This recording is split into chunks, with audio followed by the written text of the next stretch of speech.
Hello friends, आज हमारा topic है इंडिया फिजिकल ज्योग्राफी का the structure and relief features of the peninsular प्लेटू। इस वीडियो में हम पेनिनसुलर प्लेटू के केवल पठारी क्षेत्र का अध्ययन करेंगे। माउंटेन रेंजेस, माउंटेन पीक्स और हिल्स का डिस्क्रिप्शन हम नेक्स्ट वीडियो में करेंगे, क्योंकि ऐसे में वीडियो काफ़ी लंबा हो जाता है और आपकी डिमांड होती है कि वीडियो शॉर्ट होना चाहिए। यहाँ ये बता देना चाहेंगे कि इस वीडियो को लाइक, सब्सक्राइब और शेयर करना ना भूलें, जिससे हम वीडियोस आपको भेजते रहें। ये वीडियो ना सिर्फ IAS PCS के लिए बल्कि net JRF other competitive exams के लिए बहुत ही इंपॉर्टेंट है, क्योंकि इससे एक क्वेश्चन जरूर आता है और हमने इससे रिलेटेड भी 20 क्वेश्चंस लास्ट में टैग किए हैं, जो वीडियो देख करके आपको आंसर करना है।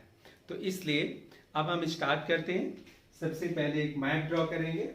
तो इंडिया का मैप है, ये जम्मू कश्मीर से ये लद्दाख रीजन, ये लद्दाख अक्साई चीन,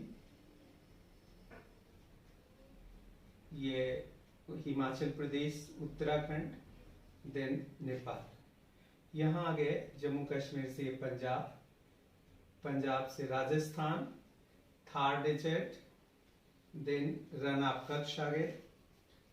रन ऑफ कच्छ के बाद ये gulf of Kutch, Kathiawar peninsula, Khambhat, gulf of Khambhat, then Kanyakumari पहुंच गए। यहाँ से तमिलनाडु यानी मन्नार की खाड़ी तमिलनाडु, तमिलनाडु से Andhra Pradesh, Krishna Godavari delta, then Chilka lake, Mahanadi delta, और यहाँ से गंगा डेल्टा और वेस्ट बंगाल होते हुए हम पहुंच गए सिक्किम के पास।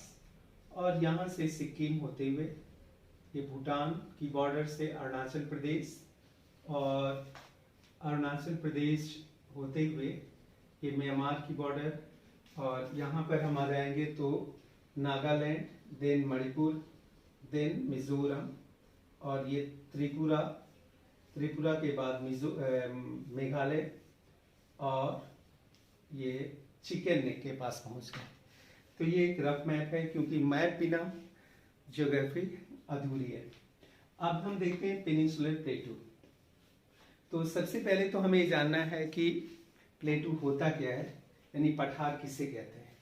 तो पठार वह एक्सटेंसिव फ्लैट टेबललैंड है जिसकी हाइट सी लेवल से 500 मीटर या फिर उससे अधिक होती है। ये सी लेवल है, इससे इसकी हाइट 500 मीटर या इससे अधिक होगी तो इसे प्लेटू कहते हैं। ये फ्लैट हो सकता है या स्लाइटली स्लोपी हो सकता है। अब हम पेनिनसुलर प्लेटू की बात कर रहे हैं। तो पेनिनसुलर प्लेटू ये चूंकि 3 साइड से वाटर से घिरा हुआ है, इसलिए इसको पेनिनसुलर प्लेटू कहते हैं। ये ईस्ट में बे ऑफ बंगाल, वेस्ट में अरेबियन सी व साउथ में इंडियन ओशन से सराउंडेड है। इसका हम बाउंड्री डिमार्केट करें तो यहाँ अरावली माउंटेन जाएंगे, दिल्ली तक गए, फिर उसके बाद बुंदेलखंड पठार और विंध्यन माउंटेन्स, और ये राजमहल हिल्स पहुंच गए। फिर यहाँ से ये और ये पार्ट हो गया, यानी ये पूरा शेडेड पार्ट पेनिनसुलर प्लेटू है। इसको, और यहाँ मेघालय पठार भी इसी के अंतर्गत आता है, इसको भी शेड कर लेते हैं। तो ये पेनिनसुलर प्लेटू है। अब ये इंडिया के करीब 16 लाख स्क्वायर किलोमीटर एरिया में एक्सटेंडेड है। ये ट्रायंगुलर शेप है। इसका इरेगुलर बेस नॉर्थ में व एपेक्स इसकी साउथ में है, इसीलिए इसको ट्रायंगुलर प्लेटू कहते हैं। ये mountain peaks, mountain ranges, hills plateaus से डॉटेड है। यदि हम इसको देखें तो ये ग्रेनाइट और नीस, सीस्ट इत्यादि चट्टानों से निर्मित है, लेकिन ऐसे भी हम कह सकते हैं कि ये गोंडवाना लैंड का पार्ट है और इसलिए ओल्ड रिजिड रॉक मास है। ये आर्कियन, धारवाड़, हुडप्पा, विंध्यन और गोंडवाना व क्रिटेशियस चट्टानों से निर्मित है। चूंकि हमारा टॉपिक है structure and relief of the peninsular प्लेटू, तो यहाँ ये भी देखना है, कई बार क्वेश्चन आता है कि सेंट्रल हाईलैंड्स क्या है और डेक्कन प्लेटू क्या है। तो बच्चे कंफ्यूज होते हैं कि डेक्कन प्लेट्यू क्या है, और ये तो बहुत सारे प्लेट्यूज हैं। तो यहाँ बताना चाहेंगे कि यहाँ एक रिवर है, इसे कहते हैं नर्मदा रिवर, जो वेस्ट फ्लोइंग है। और इसके नॉर्थ में जितना भी हाईलैंड है, यानी अरावली माउंटेन रेंज और मालवा प्लेटू, बुंदेलखंड पठार, बघेलखंड पठार और मारवाड़ और मध्य भारत प्लेटू, ये जितना भी पार्ट आता है इसे कहते हैं सेंट्रल हाईलैंड,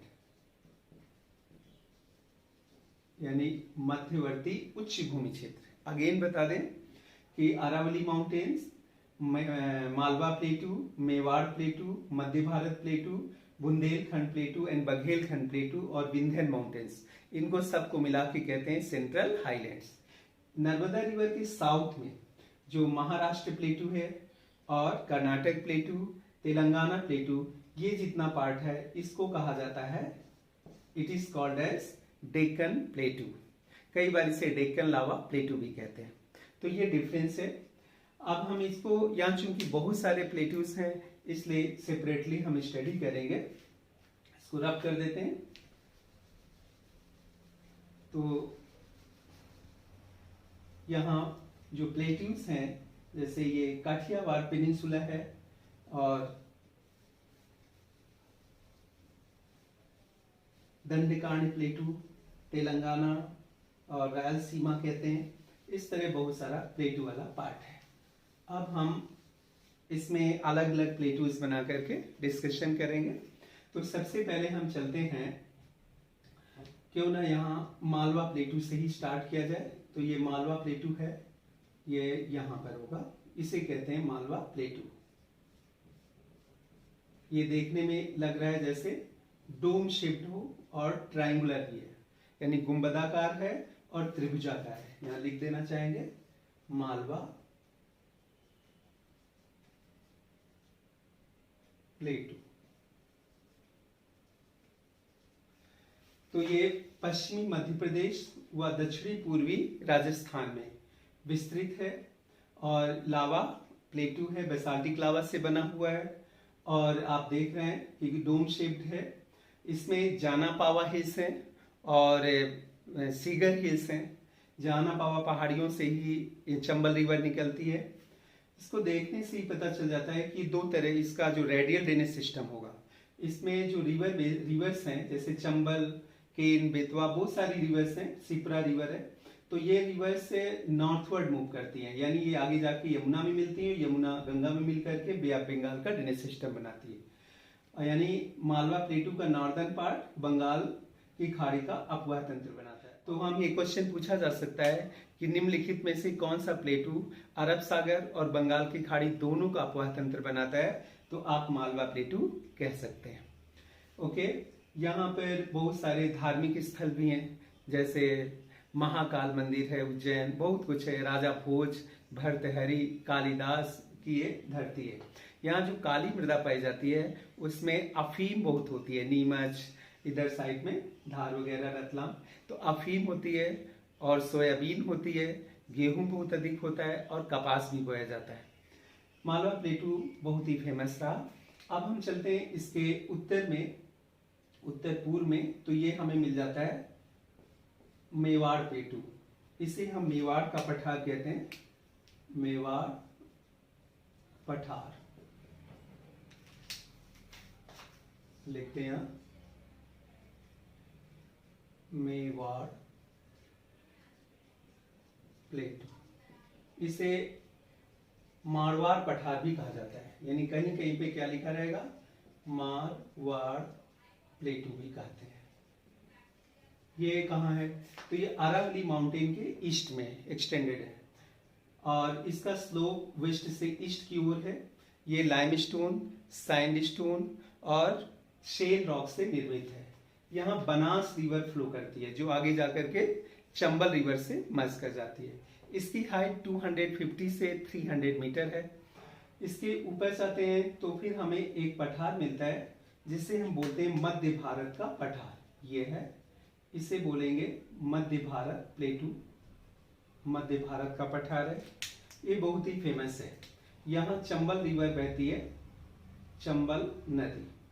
चंबल नदी बीहड़ भूमि स्थलाकृति बनाती है, यानी इसके ये चंबल नदी के द्वारा इसमें गलीज रेवाइंस बहुत तरह की स्थलाकृति बनती है। तो जो गली रेवाइंस बनते हैं यानी अवनलिका अपर्दित क्षेत्र होता है। बीहड़ भूमि समझते हैं, बैडलैंड टोपोग्राफी। और जैसे आपने मूवी में देखा होगा यदि बैंडिट क्वीन या पान सिंह तोमर देखा होगा, क्योंकि ये डाकुओं का क्षेत्र है, सैंडस्टोन से निर्मित है, भारत का सर्वाधिक अपर्दित क्षेत्र में से एक है। इसकी हाइट भी ज्यादा नहीं है, 250 से 300 मीटर के ही लगभग है, ज्यादा नहीं है। तो इसको कहेंगे मध्य भारत का पठार, मध्य भारत प्लेटू। अब हम आते हैं तो बुंदेलखंड प्लेटू मिलता है, इसे कहेंगे बुंदेलखंड का पठार। ये बुंदेलखंड पठार बहुत ही फेमस है। बुंदेलखंड पठार में ये बुंदेलखंडी ग्रेनाइट, नीस व शीस्ट चट्टानों से निर्मित है और करीब 300 से 500 मीटर या 600 मीटर ये हाई है। बुंदेलखंड प्लेटू, बुंदेलखंड उत्तर प्रदेश व मध्य प्रदेश में एक्सटेंडेड है। ये उत्तर प्रदेश व मध्य प्रदेश में एक्सटेंडेड है। यहाँ उत्तर प्रदेश के डिस्ट्रिक्ट्स हैं जैसे जालौन, झांसी और ललितपुर, हमीरपुर, बांदा और थोड़ा सा पार्ट चित्रकूट का भी आता है। और एमपी के छतरपुर, पन्ना, दतिया और टीकमगढ़ आते हैं। बुंदेलखंड उत्तर प्रदेश का सबसे ऊंचा भाग है और एकमात्र पठारी भूमि क्षेत्र है। ये बंजर भूमि क्षेत्र भी है और पिछड़ा क्षेत्र भी है। यहाँ वर्षा कम होती है, इसलिए आर्थिक विकास में पिछड़ा है। लेकिन उत्तर प्रदेश का एकमात्र खनिज संपदा वाला क्षेत्र है। यहाँ धातुक खनिज संपदा पाई जाती है। इसके बाद हम आते हैं बघेलखंड। बघेलखंड प्लेटू ये थोड़ा सा नीचे आएंगे इसके, तो ये मध्य प्रदेश के उत्तरी पूर्वी भाग में यानी north eastern part of MP और south eastern part of Uttar Pradesh में। उत्तर प्रदेश का तो सिर्फ चित्रकूट जिला ही आता है, थोड़ा सा पार्ट उसका। लेकिन एमपी के देखा जाए तो सतना, कटनी और थोड़ा सा पार्ट रीवा का, यानी सतना, रीवा, शहडोल, सिंगरौली ये सब आते हैं। सीधी तक ये विस्तृत है। बघेलखंड की क्या विशेषता है यहाँ देखते हैं। पहले बघेलखंड, बघेलखंड प्लेटू, इसकी क्या विशेषता है? तो ये भी लाइमस्टोन, सैंडस्टोन और ग्रेनाइट से निर्मित है। इसका वेस्टर्न पार्ट लाइमस्टोन, सैंडस्टोन से है और ईस्टर्न पार्ट ग्रेनाइट से निर्मित है। इसके बीच का भाग ऊंचा है। जो ऊंचा भाग एंटीक्लाइन जैसा है वो ड्रेनेज सिस्टम, यानी नॉर्थ में सोन नदी का ड्रेनेज सिस्टम और साउथ में महानदी ड्रेनेज सिस्टम को 2 डिफरेंट डायरेक्शन में डिवाइड करता है। ये कह लीजिए it makes watershed between the Son river in the north and Mahanadi drainage system in the south. ये वाटरशेड का काम करता है। अब हम आते हैं बघेलखंड से तो हम पहुंचेंगे छोटा नागपुर पठार की ओर। ये है छोटा नागपुर प्लेटू। इसे छोटा नागपुर क्यों कहते हैं? तो छोटा नागपुर प्लेटू इसे इसलिए कहते हैं बिकॉज हो सकता है या पहले कहते हैं कि एक छोटा नागपुर किंगडम था, इसलिए इसको छोटा नागपुर प्लेटू कहा जाता है। ये मोस्टली झारखंड में, लेकिन पार्शियली वेस्ट बंगाल, उड़ीसा और छत्तीसगढ़ में एक्सटेंडेड है। ये गोंडवाना रॉक से निर्मित है। यहाँ धात्विक खनिज संपदा, अधात्विक खनिज संपदा बहुत ज्यादा पाई जाती है, यानी मिनरल्स रिच रीजन है। यहाँ कोल तो इतना ज्यादा, यहाँ दामोदर रिवर है जो इसे 2 पार्ट्स में डिवाइड करती है। तो यहाँ इसी दामोदर रिवर बेसिन में कोयले के भंडार पाए जाते हैं, यानी अपर कार्बोनिफेरस पीरियड में यहाँ कोयले का निर्माण हुआ था। और यहाँ जैसे जानती हो झरिया, बोकारो, करणपुरा, रामगढ़ और इधर वेस्ट बंगाल का क्षेत्र रानीगंज बहुत ज्यादा कोयला पाया जाता है। यहाँ माइका बहुत ज्यादा, यानी विश्व में सबसे अधिक माइका के भंडार है। यहाँ बॉक्साइट है, लाइमस्टोन है, यहाँ यूरेनियम जादूगुड़ा में, इस तरह खनिज संपदा बहुत अधिक है। कोयले की प्रचुरता के कारण ही इसे भारत का रूढ़ प्रदेश कहा जाता है। रूर बता देना चाहेंगे कि जर्मनी में रूर रीजन है जो विश्व में सर्वाधिक कोयले के लिए जाना जाता है। विश्व में जहां कहीं भी कोयला बहुत अधिक पाया जाता है तो उसे उस देश का रूर रीजन कहा जाता है। तो वैसे इंडिया का रूर किसे कहा जाएगा? छोटा नागपुर प्लेटू को कहेंगे। छोटा नागपुर प्लेटू को दामोदर रिवर 2 पार्ट्स में डिवाइड करती है। पहले हम यहां लिख देना चाहेंगे छोटा नागपुर प्लेटू।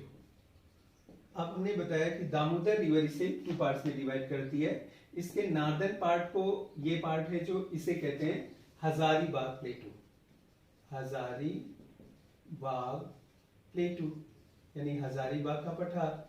और जो दक्षिणी भाग है इसे कहते हैं रांची प्लेटू यानी रांची का पठार कहा जाता है। अब हजारीबाग और रांची का पठार है, इसकी सबसे ऊंची पर्वत चोटी पारसनाथ इस जगह पर यह है हजारीबाग पठार में, यानी हाईएस्ट माउंटेन पीक ऑफ छोटा नागपुर प्लेटू पारसनाथ। पारसनाथ तो ये कहां पर होगी? It is in the Hazaribagh प्लेटू। ये क्वेश्चन पूछा गया है। और हम आते हैं यदि नीचे रांची प्लेटू की तरफ, तो रांची प्लेटू में तो ये तो बैथोलिथ का एग्जाम्पल है। बैथोलिथ क्या होता है? बैथोलिथ होता है जब मैग्मा यानी ज्वालामुखी उद्गार में मैग्मा धरातल को तोड़ करके ऊपर नहीं आ पाता बल्कि नीचे ही गुंबद के रूप में डिपोजिट हो जाता है, तो उसे कहते हैं बैथोलिथ कहा जाता है। इसकी हम डिटेल बाद में पढ़ाएंगे क्योंकि ज्योग्राफी को रिलेटेड सब्जेक्ट है। तो बैथोलिथ का एग्जाम्पल पूछा जाए कौन सा प्लेटू है तो रांची है। और यही नहीं, इसका इतना अधिक अपर्दन हो गया है ऊपर से, यह अपर्दन होते होते होते होते होते ये बैथोलिथ दिखाई देने लगा। यानी रांची का जो सेटलमेंट है, रांची बसा हुआ है, वो इसी अपलिफ्टेड पेनी प्लेन में यानी बैथोलिथ पर है। तो इसको कहते हैं अपलिफ्टेड पेनी प्लेन यानी उत्थित मैदान, संप्राय मैदान। तो रांची का पठार उत्थित संप्राय मैदान का भी उदाहरण। ये भी क्वेश्चन कई बार पूछा गया है। तो ये हो गया। अब रांची के पठार में एक चीज और देखते हैं कि यहाँ पर कई छोटे छोटे गुंबदाकार पठार होते हैं। ये गुंबदाकार पठार जो लैटराइट चट्टानों से आवृत होते हैं। जैसे इसको हम यहाँ देखें तो आप इसके पिक्चर में भी देख सकते हैं, यहाँ लैटराइट चट्टानों से आवृत छोटे छोटे गुंबदाकार पठारों को पात भूमि कहते हैं। These are called as पैटलैंड्स। पैटलैंड्स या फिर पात भूमि वहां कहते हैं। जैसे नेतरहट पैट बहुत ही फेमस है, नेतरहट पैट या फिर गोरू पैट, इनको आप पिक्चर में देख सकते हैं, नेतरहट पैट और गोरू पैट। तो ये है, ये लैटराइट चट्टानों से आवृत हैं। तो क्वेश्चन है पात भूमि या पैटलैंड्स कहां पाए जाते हैं? तो रांची के पठार में, ये भी आता है। फिर रांची प्लेटू में देखें तो इस क्षेत्र में बहुत सी नदियां बहती हैं और उनमें बहुत ही अच्छे यानी बड़े बड़े जलप्रपात हैं। जैसे दासम जलप्रपात, हुंडुरू जलप्रपात और यहाँ भटिंडा जलप्रपात और उसिरी जलप्रपात, जोन्हा जलप्रपात, इस तरह बहुत से जलप्रपात हैं जो रांची प्लेटू में हैं। अब हम आते हैं रांची प्लेटू यानी छोटा नागपुर प्लेटू से हम चलेंगे नॉर्थ ईस्ट की तरफ। तो हमें यहाँ मिलता है मेघालय का पठार। ये मेघालय का पठार है। ये जैसा कि आप देख पा रहे हैं कि मेघालय में विस्तृत आयताकार पठार है। It is the rectangular plateau in Meghalaya. देखने में लग रहा है ना रेक्टेंगुलर शेप। ये आर्कियन धारवाड़ रॉक से निर्मित है, यानी आर्कियन धारवाड़ चट्टानों के से बना है। यानी ये ना तो पूर्वांचल हिमालय का पार्ट है ना ये हिमालय का पार्ट है, बल्कि ये पेनिनसुलर प्लेटू का पार्ट है, क्योंकि यहाँ जो चट्टानें पाई जाती है वो पेनिनसुलर वाली ही है। और ये पेनिनसुलर प्लेटू से जुड़ा भी था, लेकिन यहाँ एक गारो और राजमहल के बीच में अंतराल पाया जाता है, यानी यहाँ डाउन फॉल्टिंग हो गई थी। डाउन फॉल्टिंग की वजह से एक गैप बन गया, जिसकी वजह से छोटा मेघालय प्लेटू छोटा नागपुर प्लेटू से अलग हो गया। तो उस गैप को क्या बोलते हैं? यहाँ गारो पहाड़ी है, इसे कहेंगे गारो हिल्स, और यहाँ पर है खासी और ये जैंतिया। तो इस यहाँ पर राजमहल पहाड़ी है, इनको राजमहल हिल्स कहते हैं, और ये गारो हिल्स है, गारो हिल्स, और ये है खासी हिल्स, और ये जैंतिया हिल्स। तो ये तीनों मेघालय में है। ये राजमहल पहाड़ी है, राजमहल हिल्स, ये झारखंड के उत्तरी पूर्वी भाग में। तो ये गैप हो गया, हमने बताया ना अभी कि गारो राजमहल गैप है, जिसे मालदा गैप के नाम से भी जाना जाता है। यानी मेघालय प्लेटू छोटा नागपुर प्लेटू से किस गैप के द्वारा अलग हुआ? तो मालदा गैप या गारो राजमहल गैप के द्वारा अलग हुआ है। मेघालय प्लेटू में ही सबसे अधिक वर्षा होती है। यहाँ चेरापूंजी और मौसिनराम है, आप जानते हैं विश्व की सर्वाधिक वर्षा होती है। यहाँ शिलांग प्लेटू सबसे ऊंचा भाग है मेघालय प्लेटू का। यदि मेघालय प्लेटू को देखें तो ये भी दो तरफ नदियों का अपवाह तंत्र बनाता है। कुछ नदियां तो ब्रह्मपुत्र नदी की ओर जाती हैं जो नॉर्थवर्ड मूव करती हैं, और कुछ नदियां सुरमा नदी की ओर आती हैं नीचे की तरफ, इसमें बांग्लादेश में चली जाती हैं। तो इस तरह ही मेघालय प्लेटू हो गया। अब हम आएंगे तो यहाँ एक प्लेटू है छत्तीसगढ़ के दक्षिणी भाग में, इसको बोलते हैं दंडीकार्णी प्लेटू, दंडीकार्णी का पठार। दंडीकार्णी का पठार क्या है?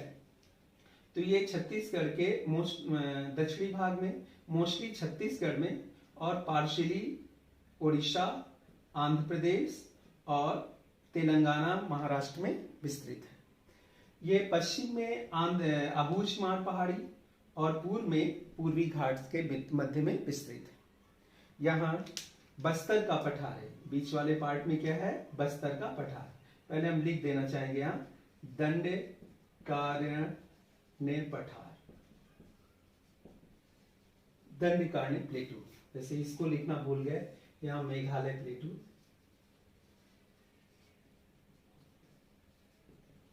और यहाँ दंडीकार्णी में आ जाए फिर से तो दंडीकार्णी पठार है। दंडीकार्णी पठार में बैलाडीला की खानें हैं जो आयरन ओर के लिए जानी जाती है। ये नक्सलाइट रीजन है, यहाँ लाइमस्टोन पाया जाता है काफी अधिक, ग्रेनाइट और नीस शिस्ट भी पाई जाती है। इस दंडीकार्णी पठार क्षेत्र में एक नदी बहती है जिसे इंद्रावती नदी कहते हैं, और इंद्रावती नदी में एक जलप्रपात है जिसका नाम है चित्रकूट जलप्रपात। चित्रकूट जलप्रपात ये भारत का नियाग्रा के नाम से जाना जाता है। यानी चित्रकूट जलप्रपात भारत का सबसे चौड़ा जलप्रपात है, यानी बड़ा जलप्रपात है, और इसीलिए इसको भारत का नियाग्रा कहते हैं। छत्तीसगढ़ में है।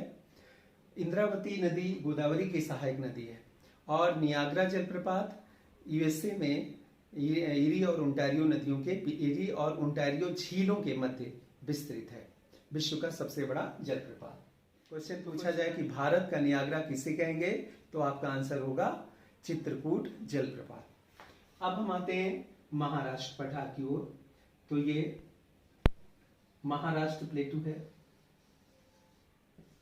इसे ही डेक्कन लावा प्लेटू के नाम से भी जाना जाता है। महाराष्ट्र प्लेटू की क्या विशेषता है कि ये लावा निर्मित पठार है और ये वेस्ट से ईस्ट की ओर स्लोपी है। इसका फॉर्मेशन क्रिटेशियस पीरियड में वोल्केनिक बेसाल्टिक लावा के परत दर परत जमाव से हुआ था, यानी लेयर बाय लेयर जब लावा का डिपोजिशन हुआ तो इसका महाराष्ट्र प्लेटू का फॉर्मेशन हुआ। जहां कहीं भी नदियों के द्वारा इसका सीढ़ीदार अपरदन हुआ है वहां स्टेप लाइक स्ट्रक्चर दिखाई देता है, जिसे डेक्कन ट्रैप के नाम से जाना जाता है। आप पिक्चर में देख सकते हैं डेक्कन ट्रैप्स को, यानी सीढ़ीदार अपर्दित संरचनाएं दिखाई देती हैं। और यहाँ काली मृदा पाई जाती है, तो काली मृदा को ब्लैक कॉटन सॉयल या रेगुल सॉयल भी कहा जाता है। अब हम नीचे आते हैं तो इसके दक्षिण में कर्नाटक का पठार मिलता है। कर्नाटक प्लेटू ये कर्नाटक में विस्तृत है। इसका उत्तरी भाग नॉर्दर्न पार्ट मैदानी है, जिसे मैदान के नाम से जाना जाता है, यानी कम नीचा है, और दक्षिणी भाग पठारी या ऊंचा है, जिसे मलनद के नाम से जाना जाता है। यानी क्वेश्चन पूछा जाए कि मलनद क्या है, तो बताइए कि southern highland region of Karnataka is called as Malnad और नॉर्दर्न इज कॉल्ड एज मैदान। तो ये महाराष्ट्र प्लेटू था, महाराष्ट्र प्लेटू, और ये कर्नाटका प्लेटू।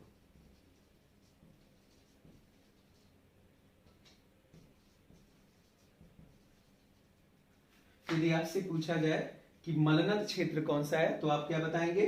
कर्नाटका का दक्षिणी भाग मलनद कहलाता है, ये ऊंचा भाग है, और यहीं पर मैसूर प्लेटू भी है, यानी दक्षिणी भाग को मैसूर प्लेटू कहते हैं। बेंगलुरु प्लेटू भी यहीं पर है। बेंगलुरु को मैसूर का हार्ट कहा जाता है। तो यहाँ वर्षा भी ज्यादा होती है। ये करीब 600 से 700 मीटर ऊंचा है।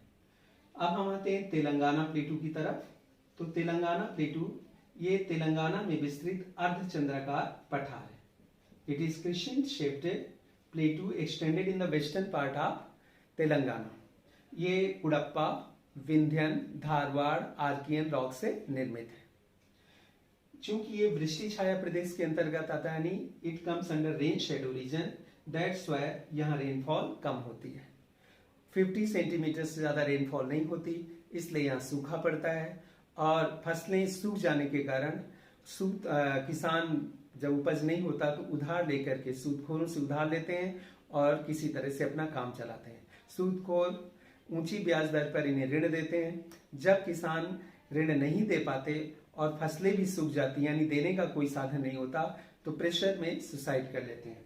ये नक्सलाइट बेल्ट भी है, और धातु खनिज संपदा हालांकि बहुत अधिक पाई जाती है, लेकिन फिर भी वो तो रॉयल्टी है, कब मिलती है कब नहीं मिलती, और हमेशा नहीं होती, सभी कृषकों को नहीं मिलती। ये नक्सलाइट बेल्ट है, हमने बताया रेड कॉरिडोर रीजन है, चाहे दंडेकांड का प्लेटू लें, और ये पार्ट यानी तेलंगाना प्लेटू। अब हम आते हैं तो काठियावाड़ पेनिनसुला देखें। ये एक पेनिनसुला है गुजरात के काठियावाड़ में। देखो ये कच्छ की खाड़ी, खंबात की खाड़ी और अरेबियन सी से घिरा हुआ है। ये डोम शेप्ड स्ट्रक्चर है, क्योंकि यहाँ पर गिर पहाड़ी है, गिरनार पहाड़ी है, और बरदा पहाड़ी, मांडो पहाड़ी। यहाँ लिख देना चाहेंगे, it is called as Kathiawar plateau. Kathiawar plateau है, और ये काठियावाड़ प्लेटू है, गुंबदाकार है। ये लावा यानी बसाल्टिक लावा का एक्सटेंशन यहां तक हुआ था।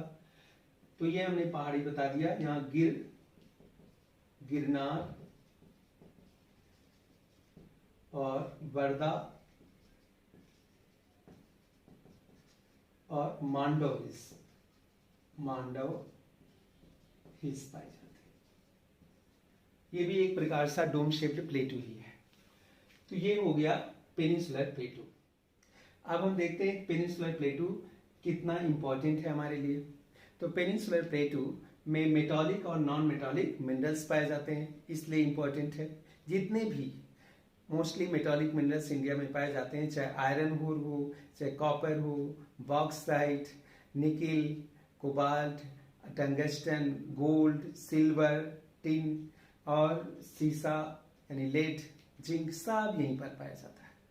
इसके बाद नॉन मेटालिक मिनरल्स जैसे एस्बेस्टॉस है, माइका है, लाइमस्टोन है, जिप्सम है, ये सब यहीं पर पाए जाते हैं। सॉल्ट भी यहीं है। इसके बाद यहाँ बहुत से रिवर्स हैं जिनमें वाटरफॉल्स हैं। वाटरफॉल्स जल विद्युत परियोजनाएं लगाई गई हैं, उनसे हाइड्रो इलेक्ट्रिक पावर प्रोजेक्ट्स लगा करके एचईपी पैदा की जा रही है।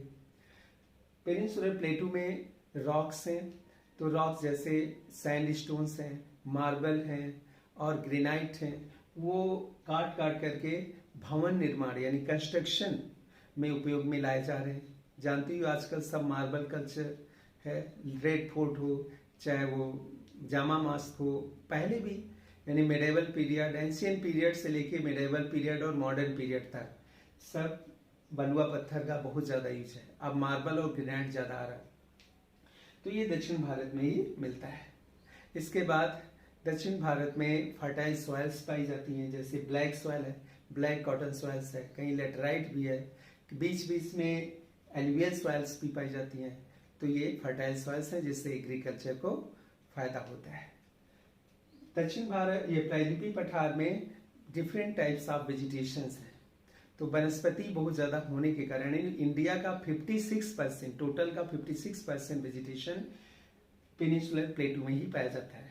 यहाँ सेशम, साल, टीक, आबनूस, महोगनी, एबोनी, रोजवुड और different type palash, different types of vegetations हैं जो यहाँ पर पाए जाते हैं, जो वैल्यूएबल है और उनका डिफरेंट टाइप से यूज किया जाता है। पेनिनसुलर प्लेटू में बहुत सारे टूरिस्ट रिसोर्ट्स हैं कहते हैं। यदि हम राजस्थान में देखें तो यहाँ माउंट आबू है और मध्य प्रदेश में धूपगढ़, महादेव पहाड़ियाँ हैं, वहीं पंचमढ़ी हिल स्टेशन है, महाराष्ट्र में महाबलेश्वर है, घूमने लोग जाते हैं। इसके बाद तमिलनाडु में ऊटी यानी उडागमंडल और केरल में बहुत सारे रिसोर्ट्स हैं, अगस्त मलाई। यही नहीं बल्कि पूर्वी घाट में भी बहुत से टूरिस्ट रिसोर्ट्स हैं, तो लोग घूमने जाते हैं। छोटा नागपुर पठार भी घूमने जाते हैं। तो यहाँ पर टूरिस्ट रिसोर्ट्स हैं। यही नहीं बल्कि यहाँ बहुत से पिलग्रिमेज सेंटर्स भी हैं, यानी धार्मिक स्थल भी हैं, जैसे तिरुपति बालाजी। अब कितना भी कहा जाए कम है, बहुत है। यहाँ चाहे शिरडी हो, चाहे तिरुपति बालाजी हो, सबरीमाला मंदिर हो या जगन्नाथ टेम्पल हो, और ज्योतिर्लिंग भी हैं बहुत से, बाबा बैद्यनाथ का धाम हो, या राजस्थान में दिलवारा टेम्पल है, जैन टेम्पल है, और बाबा अंबेडकर का औरंगाबाद, अहमदनगर क्षेत्र। तो ये सब हैं, यानी ये पिलग्रिमेज सेंटर के लिए यानी धार्मिक कार्य के लिए भी जाना जाता है। इस तरह हम देखते हैं कि पेनिनसुलर प्लेटू हमारे लिए बहुत इंपॉर्टेंट है। अब हम नेक्स्ट वीडियो में इसके माउंटेन रेंजेस, पीक्स और हिल्स का डिस्कशन करेंगे। इस वीडियो के लास्ट में हमने 20 क्वेश्चंस टैग कर दिए हैं, जिनके आंसर्स आपको वीडियो देख करके मिलेंगे। आप उनके आंसर्स जरूर करना, और उनके आंसर्स करोगे तब आपको बहुत ज़्यादा फायदा होगा। ओके।